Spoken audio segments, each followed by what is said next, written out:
All right, welcome back to What the Farm. This is Jim, and today we're going to talk about the time I got identified as a cop while in jail. Before we start, follow the prompt. Um, if you have questions or comments, uh, leave them in the comment section and I'll get back to you. Uh, the third time I was arrested for DUI, all the times I've been arrested were DUIs. I was just determined to be a menace to the community, so they left me in jail until I went to court and did my jail time and I paid my debt. The first place I went in the Brevard County Jail was this big, huge open bay area that had about 100, 150 people in it. It was way overcrowded. For the first 3, 4, or 5 days I was there, I had to sleep in this thing they called a boat, which was basically a plastic shell. You threw a mat in it, and that was your bed.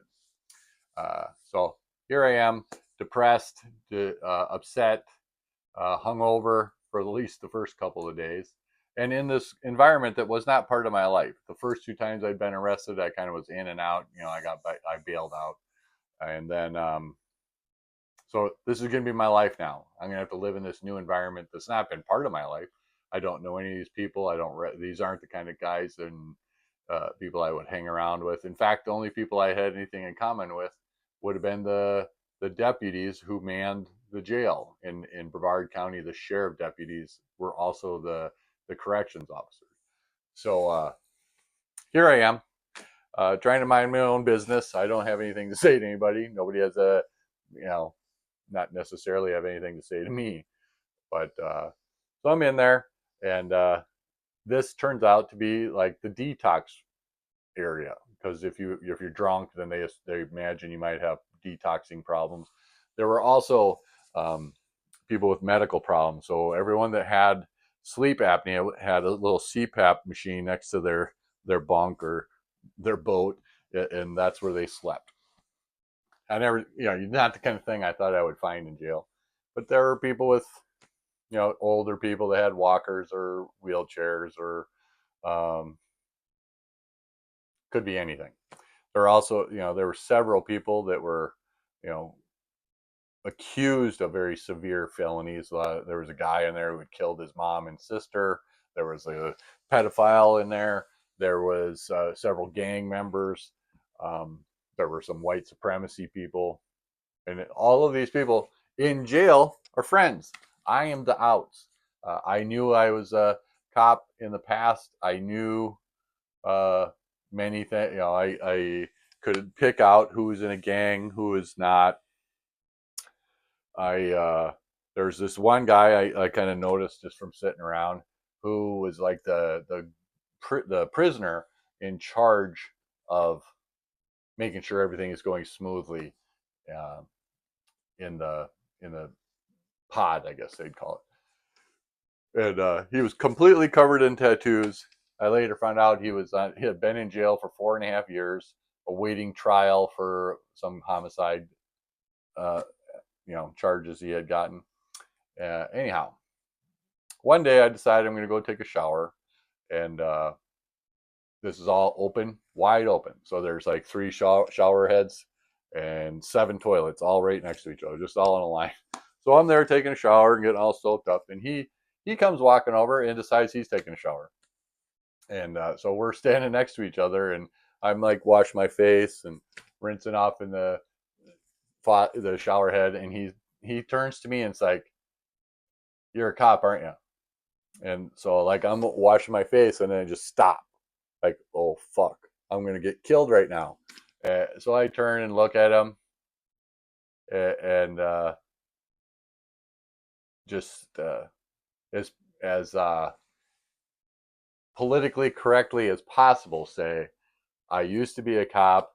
I was a cop in Alaska, not in Florida. I'm no longer a cop. I had no interest in continuing that profession. Uh, I have I make no judgments on anybody for whatever they're in here for. I am here because of 3 DUIs that I got inside of 2 months.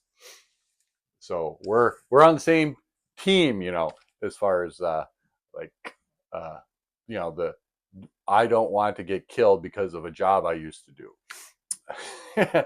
And he's like, starts laughing, and he's like, uh, don't worry about it. I will make sure that nobody gives you a hard time. If anybody does, if I was you, I would probably tell the guards just so they know to kind of keep an eye on you, because there certainly isn't enough people in here. There's one guard, 150 inmates. If they decide you're dead, you're dead. But he said, I'll do whatever I can. I just wanted to make sure that you were, you know, that what I thought was true. And I was like, well, what made you think that I was a cop? He said, because you don't look away.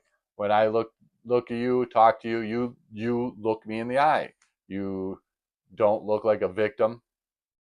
And the only people who aren't victims tend to be us, the criminals, or cops. And so this was all very jovial, this conversation. There was no one else around, thankfully. And we kind of agreed that this wouldn't be something that gets spread around in our little pod. Uh, but jail being what jail is, it probably took 3 hours before everyone in that pod knew that I was a cop. Uh, and the way I knew that is all of a sudden these people who are I'm cohabitating with started bringing me their charging documents, their case files, their different reports they had gotten from their evidence from the police and stuff, and they would have me go through their case for them to help them figure out how to try to punch holes in the police investigation. And I was a good investigator to the extent that I was a cop for 3 years and went through a lot of different trainings for post police academy. But so next thing you know, I'm running this law clinic, which is basically just me giving people my opinions about what do I think their chances are about like going to trial or make the deal. I don't know anything about the law, the go to court side. I only know that what I knew was, where weaknesses in the police investigation might be, and where you might want to tell your lawyer or public defender to look.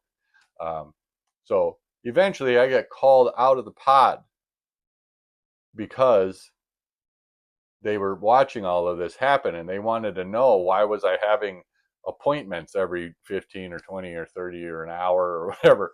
And so then I had to tell the sheriff that I was a former cop, and they're like, well, why didn't you say something before? We wouldn't have put you in here with a bunch of people. Half of these people are in here for violent crimes.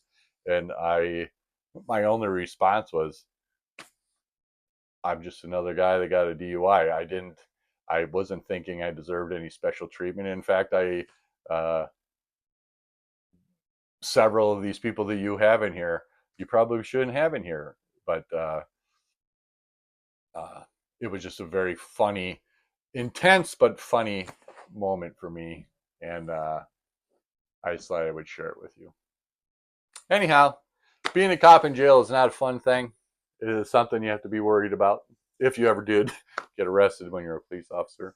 But the moral of the story is, don't judge a book by its cover. You just don't know what they've been through. All right? If you have any comments, leave them, and I will see you next time. Bye. Stop breaking